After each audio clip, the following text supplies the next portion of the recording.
Yan, mga idol. Si Katribo, yagyag na sa panguha ng kawayan para babalagan niya ang kanyang patula. Gapangan ng patula.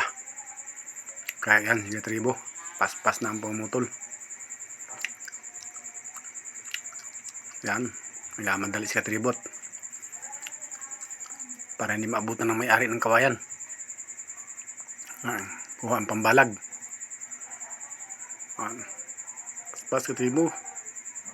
Ay, kay maabutan. Yan, hinakot na. Kanyang mga naputol. Nakot na ni Katribo.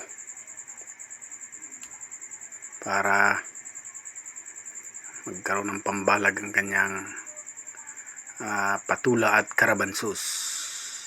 Yan, pasaan na si Katribo. Mga ilang araw pa ililitin yan, tiyan mo Katribo. Yaga gulay mo. Nakakarga na sa tricycle. Nakakarga na sa tricycle, maigit hindi naabutan ng may-ari. Tinalian na niya dahil mahabang lakbayin. Nasa 14 na oras yata mga Katribo bago makarating sa kailang tahanan. Kaya talagang ang tali ni Katribo ay mahigpit pa. Taling hapon kung kalagi na ay maghapon. Simula na ng paglalakbay. Katribo pauwi na sa kanilang tahanan sa pangunguha ng kawayan na pang balag sa sitaw ng mga gulay.